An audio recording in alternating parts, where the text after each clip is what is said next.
9월 13일 수요일 교과나눔에 오신 여러분을 환영합니다. 기도하고 시작하겠습니다. 하늘에 계신 저희들의 아버지 하나님, 오늘도 하나님의 말씀을 보겠습니다. 성령 하나님 함께 하셔서 진리를 깨닫게 하여 주시옵소서. 예수님의 이름으로 기도합니다. 아멘. 오늘 우리가 함께 나누는 말씀의 제목은 그러므로 굳게 서서입니다. 에베소서 6장 10절로 20절에 보면 바울이 대적하다 서다라는 동사를 자주 사용하는 것을 보게 됩니다. 오늘 수요일 소재에서는 이 대적하다 서다라는 동사가 가지고 있는 의미가 무엇인지에 대해서 나누겠습니다.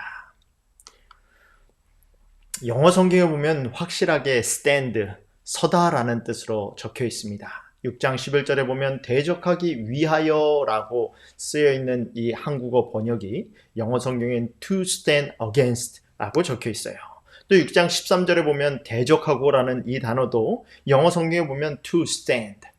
또 6장 14절에 그런즉 서서라는 이 단어도 therefore stand라고 되어 있습니다. 다시 말해서 모든 단어 6장 11절, 13절, 14절에 나오는 대적하다, 서다라는 말이 영어 성경과 원어에 보면 stand라고 되어 있습니다. 여러분, 서다라는 말은 어떤 의미가 있죠? 어떨 때 우리가 서 있습니까? 밥을 먹을 땐 앉아 있죠? 잘 때는 누워 있습니다. 그럼 어떨 때 섭니까? 우리가 어떨 때 벌떡 일어서죠? 여러분, 서다라는 말은 무엇을 하기 위하여 준비를 하는, 적극적으로 행동하기 위하여, 물리적으로 내 몸을 사용해서 어떤 행동을 적극적으로 하기 위하여 취하는 자세를 서다라고 말을 합니다. 투키디다스의 펠레폰네소스 전쟁에 보면 병사들이 싸움을 하기 위하여 싸우는 장면을 세 단계로 묘사한 것을 보게 됩니다. 병사들이 적을 만나기 위하여 행진해서 적을 가까이 가야 하고, 백병전에서 적을 공격하면서 굳건히 서서 서 있는 자리를 지키고, 그리고 마지막으로 적을 물리쳐야 한다라는 세 단계에 걸쳐서 병사들이 싸우는 모습을 묘사합니다. 근데 그 세 단계에 대한 묘사 가운데 가장 중요한 단계를 굳건히 서 있는 이 자세 두 번째 단계라고 묘사해요. 그거에 대해서 교과책은 이렇게 설명합니다. 고대 전투의 결정적인 순간은 이 세 단계 중 두 번째에서 발생했는데, 고대 작가 크세노포는 청동, 나무, 살이 부서지는 전율할 소음을 내며 두 무리의 장창 보병대가 서로 부딪히는 이 단계를 끔찍한 충돌이라고 표현했다. 이 전쟁을 할 때 병사가 이기기 위하여 가장 주목해야 된 단계가 두 번째 단계라는 겁니다. 그것이 끔찍한 충돌이라고 크세노포는 이 두 번째 단계를 특별히 고유 명사까지, 고유한 이름까지 붙여서 끔찍한 충돌이라고, 청동검이 부딪히고 심지어는 살과 살이 부딪히는, 몸과 몸이 부딪히는 그 장면을 끔찍한 충돌이라고 말을 합니다. 여러분, 성경에서 하나님의 백성이 하나님을 대신하여 굳건히 서 있는 장면이 여러 장면 나오는데, 다니엘서 3장에 보면 사드락과 메삭과 아벳느고가 굳건히 서는 장면이 나옵니다. 하나님께서 주신 비전은 하나님을 잘 섬기기 위하여, 그 비전 가운데서, 그 역사 가운데서 내 역할이 무엇인지 보여주는 것임에도 불구하고 느부갓네살은 그렇게 사용하지 않았습니다. 오히려 더 하나님께서 주신 꿈을, 하나님께서 주신 계시와 예언을 자기의 이기적인 목적을 위하여 사용하죠.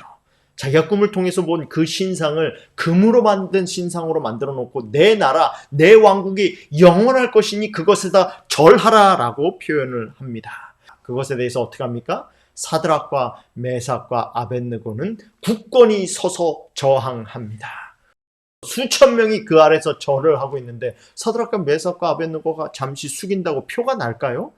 사드락과 메삭과 아벳느고가 숙였네라고 누가 쳐다보고 있습니까?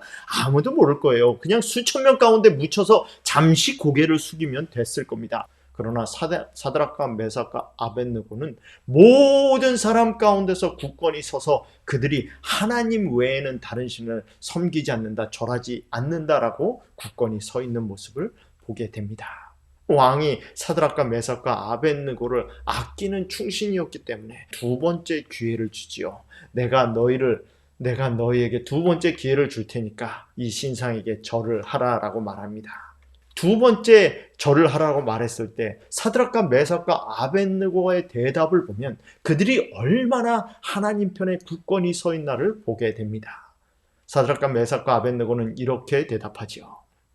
사드락과 메삭과 아벳느고가 왕에게 대답하여 이르되 느부갓네살이여, 우리가 이 일에 대하여는 왕에게 대답할 필요가 없나이다. 어느 정도 굳건해요. 우리가 하나님을 믿는 것에 있어서는 왕에게 설명할 필요도 없다 이겁니다. 이것에 대해서는 왕에게 대답할 필요가 없습니다. 내가 하나님을 섬기는 데에서는 왕이 우리에게 물어볼 필요가 없습니다. 내가 여태까지 하나님을 어떻게 섬기는지 보여주지 않았습니까? 라고 묻습니다. 왕이여, 우리가 섬기는 하나님이 계시다면 우리를 맹렬히 타는 풀무불 가운데서 능히 건져내시겠고 왕의 손에서도 건져내시리이다 라고 말을 하죠.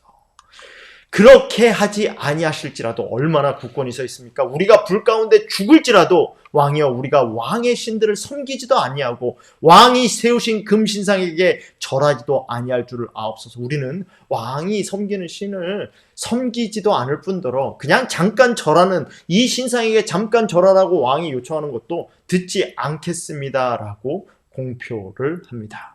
이것만큼 얼마나 굳건히 클리어하게 자신의 신앙을 얼마나 명확하게 제시할 수 있을까요? 이것보다 명확하게 제시할 수는 없을 것입니다. 왕이 오해할 소지, 그것을 다르게 해석할 소지를 전혀 없게 만들죠. 여러분, 우리 신앙이 이게 굳건히 서는 겁니다. 이게 하나님 앞에 굳건히 서서 그들의 신앙을 말하는 것이죠. 여러분은 여러분 삶 가운데 그렇게 굳건히 서고 있습니까? 그렇게 굳건히 서서 내가 믿는 하나님에 대하여 다른 사람이 전혀 오해할 소지가 없도록, 적어도 하나님을 믿는 믿음에 대해서는 오해의 소지가 전혀 없도록, 내가 당신이 믿는 신들을 섬기지 않을 뿐더러 당신이 만들어 놓은 금신상에게도 절하지 않겠다고 분명히 내가 믿는 하나님에 대한 신앙에 대해서 분명히 굳건히 서서 여러분 삶 가운데 그렇게 신앙을 표시하십니까? 사드락과 메삭과 아벳느고는 그렇게 굳건히 서서 그들의 신앙을 분명하게 표현합니다. 왕이 화가 많이 났겠죠? 그렇게 화가 난 왕이 이 세 청년을 풀무불 가운데 집어넣습니다. 근데 어떤 일이 벌어져요? 풀무불 가운데 집어넣는데 거기에 누가 보입니까? 또 다른 한 사람, 네 번째 사람이 보여요. 근데 그 네 번째 사람에 대해서 느부갓네살이 이렇게 말합니다. 내가 보니 결박되지 아니한 네 사람이 불 가운데로 다니는데 상하지도 아니하였고 그 넷째의 모양은 신들의 아들과 같도다. 여러분, 느부갓네살이 무슨 근거로 그 네 번째 신들의 아들과 같다라는 말을 했을까요? 궁금하지 않으십니까? 말이 안 되잖아요. 어떻게 느부갓네살이라는 사람이 예수 그리스도에 대해서 알 수 있냐는 거죠. 선지자와 왕은 그 이유를 이렇게 설명합니다. 이교의 왕이 어떻게 그분이 하나님의 아들인 줄을 알았을까? 바벨론에서 중임을 맡은 히브리 포로들은 그에게 그들의 생애와 품성을 통해 진리를 나타냈다. 그들은 저희가 믿는 이유에 대하여 질문을 받았을 때 지체 없이 설명하였다. 분명하고 단순하게 의의 원칙들을 제시하였고 이리하여 저희 주위 사람들에게 저희가 섬기는 하나님을 뭐 했다? 가르쳤다. 그들은 이런 방법을 통해서 하나님을 가르쳤다는 거죠. 그들이 오실 구주이신 그리스도에 대하여 말해 주었으므로, 뭐 했으므로? 왕에게 오실 그리스도에 대하여 말해 주었으므로 불 가운데 있는 넷째의 모습을 보고 왕은 그가 하나님의 아들이심을 알아보았다. 이미 왕에게 다가오실 구주이신 그리스도에 대해서 말해 주었기 때문에 이 느부갓네살은 이미 예수님의 존재를 알고 있었다라는 거죠. 그렇게 알려줬기 때문에 그 네 번째 형상이 보였을 때, 그 네 번째 형상이 바로 사드락과 메삭과 아벳느고가 알려준 그 하나님이구나 라고 알았다라는 것이죠. 여러분, 우리는 어떤 삶을 살고 있습니까? 우리의 삶을 통하여, 우리가 분명히 굳건히 서 있는 모습을 통하여 구주에 대해서 알려주고 있습니까? 우리의 생애와 품성에 대하여, 우리가 굳건히 서 있는 생애와 품성을 통하여 하나님의 아들 예수 그리스도 구주에 대해서 알려주고 있습니까? 계속해서 선지자와 왕에는 그들에 대하여 이렇게 묘사합니다. 히브리 청년들이 두라 평지에서 겪은 경험에서 배워야 될 중대한 교훈이 있다. 오늘날 우리 시대에도 많은 하나님의 종들이 잘못이 없음에도 불구하고 사단의 암시로 시기와 신앙적 편협으로 가득한 사람들의 손에 굴욕과 학대를 당할 것이다. 특히 넷째 계명인 안식일을 지키는 사람들에 대하여 인간의 분노가 분기될 것이며 마침내 만국의 법령이 그들을 죽여야 마땅하다고 탄핵할 것이다. 여러분, 우리가 굳건히 서야 될 점을 엘렌 지 화이트는 안식일 계명에 있다라고 말합니다. 그 안식일 계명을 통하여 우리가 굳건히 서 있는지 서 있지 않는지를 판명받게 될 것이라고 말하고 있어요. 사랑하는 우리 재림 성도 여러분, 여러분은 매 안식일을 통하여 하나님 앞에 굳건히 서 있는 그 모습을 보여야 될 것입니다. 사람들이 우리를 보고 있지 않는 것처럼 보이지만 마치 사드락과 메삭과 아벳느고가 경배하지 않았을 때 그들을 탄핵하고 그들에 대하여 고발한 사람들은 그 주변에 있던 군사들이 아니라, 그걸 지켜보고 있던 경비병들이 아니라 그들과 함께 섬기고 있었던 누구였습니까? 관리들이었어요. 왜요?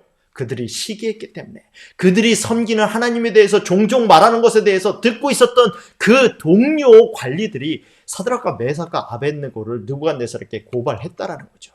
여러분, 우리가 하나님을 섬기고 있을 때 우리를 보고 있지 않은 것 같이 보이지만 우리의 주변에 있는 많은 이웃과 동료들이 우리가 안식일을 과연 어떻게 대하는지, 우리가 안식일을 통하여 하나님을 섬기고 있는지, 정말 자기가 말하는 믿음대로 살고 있는지 그들이 다 보고 있다라는 겁니다. 안식일을 통하여 그러한 일이 우리에게 시험으로 주어질 것이다 라고 말을 합니다. 2011년 3월 17일자 USA Today에 나온 기사입니다. 여러분, USA Today 아시죠? USA Today는 우리가 잘 아는 매일매일 나오는 일간지입니다. 이 일간지 신문에 이런 기사가 났어요. Adventist Back to the Basics Faith is the fastest growing U.S. Church. 이날 한 기사에 이 재림교회에 대해서 언급하면서 재림교회가 근본으로 돌아가는 신앙을 통해서 미국에서 가장 빠르게 성장하는 교회 가운데 하나다라고 말을 합니다. 그 기사 내용을 보면 토요일 예배와 채식으로 재림교인들은 기독교의 주류와 확연히 구별된 위치에 있다. 그러나 다른 것은 그들에게 약점이기보다는 자산이 되었다라고 말을 합니다. 뭐라고 말을 하는 것이죠? 우리가 그들과 다른 교회와 다른 신앙인들과 다른 그리스도인들의 모습이 당연히 우리의 약점이 아니라 그것을 통해서 오히려 우리가 자산이 되어 성장하고 있다라고 말하는 거예요. 여러분, 우리도 우리 자신을 어떨 때는 안식일 지키는 것을 약점으로 봅니다. 그러나 심지어는 세상의 미디어들조차도, 세상의 신문들조차도 그 다른 것이, 안식일을 지킨다는 것이 우리의 약점이 아니라 liability, 약점이 아니라 그것이 우리의 자산, asset임을 말하고 있습니다. 여러분, 하나님을 아는 것, 하나님의 법을 지키는 것, 하나님께서 우리에게 주신 원칙을 지키는 것은 결코 우리의 약점이 아니에요. 그것이 우리의 뭐라고 말하고 있습니까? 자산이라고 말하고 있는 것이에요. Being different is turning out to be more of an asset than a liability. 그것이 liability, 우리의 약점이 아니라 뭐라고요? asset이라고요. 자산이라고 말하고 있는 것입니다. 여러분, 세상이 우리를 그렇게 판단하는데 우리는 우리 자신을 어떻게 봐요? 우리가 안식일을 지킴으로 오히려 우리가 더 약한 모습에, 우리가 더 불리한 조건에 있다라고 우리를 보고 있지는 않습니까? 세상이 그렇게 판단하듯이, 성경에서 그렇게 말하듯이 이 미디어에서도 우리를 그렇게 판단하지 않습니까? 다르다는 것은요, 하나님의 말씀을 지킨다는 것, 하나님의 원칙을 지킨다는 것은 약점이 아닙니다. 그것이 우리의 강점이라는 것이죠.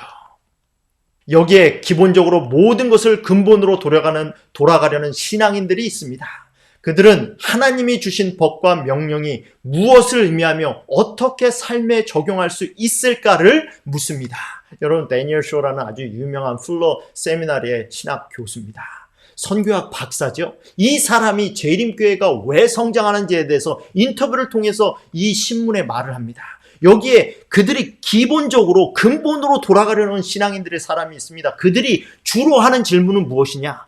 하나님이 주신 법과 명령이 무엇을 의미하며 그것을 어떻게 삶에 적용할 수 있을까를 묻는 신앙인들이라는 겁니다. 여러분, 그게 뭐예요? 이 교회가 가장 빠르게 성장할 수 있도록 만들어주는 원동력이 되고 있다라고 이 데니엘 쇼 박사는 말을 합니다. 데니엘 쇼 박사는 이렇게 말해요. 이것은 현재 미국 내 기독교 문화와 상반된 현상입니다. 저에게는 이들이 성장하는 이유를 묻는다면 저에게는 답이 없습니다. 답은 어디에 있어요? 하나님의 말씀 가운데 있습니다.